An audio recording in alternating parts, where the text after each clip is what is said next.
శంకర్ ఇంటికి వెళ్ళి అవమానపడ్డ గౌరీ. అసలేం జరిగిందో ఈ ఎపిసోడ్లో చూద్దాం. ఓపెనింగ్ సీన్లో శంకర్ చెల్లిని పెళ్లి చూపులు చూసుకోవడానికి వచ్చారు కదా, అతని మీద కాస్త డౌట్గా ఉంటుంది. అందుకే అతన్ని అన్ని ప్రశ్నలు అడుగుతూ ఉంటారు. అదేవిధంగా అవతల ఫోన్లో లైన్లో ఉండి అక్కడి నుంచి ఇన్ఫర్మేషన్ వింటూ ఉంటాడు శంకర్. ఇక్కడ ఇతను చెప్పింది అతను చెప్పింది మ్యాచ్ అవుతుందా లేదా అని. ఆ పెళ్ళికొడుకు గురించి అంతా మంచిగానే చెప్తారు. ఇతను చెప్పింది కూడా కరెక్టే అయి ఉంటుంది. మరోవైపు ఈ గౌరీ లవ్ లెటర్ తీసుకుని శంకర్ వాళ్ళ ఇంటికి వచ్చేస్తుంది.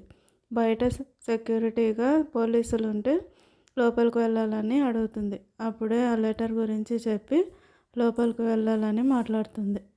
వాళ్ళు ఆ లెటర్ చూసి పంపిస్తాను సార్ మీటింగ్లో ఉన్నారని చెప్తారు. దాంతో అక్కడే వెయిట్ చేస్తూ ఉంటుంది. మరోవైపు ఇక్కడ పెళ్లి చూపులు జరుగుతూ ఉంటాయి. వాళ్ళ పెద్దవాళ్ళు మాట్లాడుకుంటూ ఉంటారు. ఆ తర్వాత అందరూ ఓకే అనుకున్న తర్వాత అతను లేవడానికి కూడా ఇబ్బంది పడుతూ ఉంటే శంకర్ చేయందిస్తాడు. ఇంతకుముందు అతను వచ్చినప్పుడు సరిగ్గా పలకరించిన వాడు ఇప్పుడు తనకి చేయందించాడంటే తనకు కూడా ఇష్టమనే అర్థం. మరోవైపు ఈ గౌరీ బయట నిలబడి నేను ఎంతసేపు వెయిట్ చేయాలి, నాకు టైం అవుతుందని మాట్లాడి వెళ్ళేస్తానని చెప్తూ ఉంటుంది. సరే నేను సార్ని పిలుచుకొస్తానని గౌరీని ఇంట్లో కూర్చోబెట్టి పైకి వెళ్తాడు కానిస్టేబుల్. గౌరీ అక్కడే సోఫాలో కూర్చొని ఉంటే శంకర్ వాళ్ళ నానమ్మ వచ్చి ఎవరు అని అరుస్తుంది. తను సైలెంట్గా లేచి నిలబడుతుంది. అలాగే భయపడుతూ తిరిగి చూస్తుంది. తను తిరిగి చూసేసరికి తన అమ్మాయి అని, ఆ అమ్మాయి ఈ బట్టలు ఏంటి, ఈ అవతారం ఏంటి అంటూ శంకర్ వాళ్ళ నానమ్మ తనతో రూడ్గా మాట్లాడుతూ ఉంటుంది. ఇల్లు తిరిగి ఫుడ్ పార్సల్ ఇవ్వడానికి తిరుగుతూ ఉంటావని అడుగుతూ ఉంటుంది. శంకర్ వాళ్ళ నానమ్మ ఇలా ఆడపిల్లలు పనిచేయడం ఇష్టపడదు. ఆడపిల్లలు ఇంట్లోనే ఉండి కొంగు కప్పుకొని వంటింటికే పరిమితం కావాలన్నట్టుగా ఆమె పద్ధతి. కానీ తన రూడ్గా మాట్లాడిన గౌరీ మాత్రం తనేమీ తప్పుగా తీసుకోకుండా తను చేసే పనిని గర్వంగా చెప్పుకుంటూ ఉంటుంది. నేను ఇంత మంచి పని చేస్తున్నాను అది ఇది అంటూ. కానీ ఆ పెద్ద ఆవిడ మాత్రం గట్టిగా మాట్లాడుతూ ఉంటుంది. మరోవైపు పైకి వెళ్ళిన కానిస్టేబుల్ శంకర్కి గౌరీ వచ్చిన సంగతి చెప్తాడు. దాంతో ఎందుకు వచ్చింది అన్నట్టుగా కంగారు పడుతూ కిందకు వెళ్తాడు శంకర్.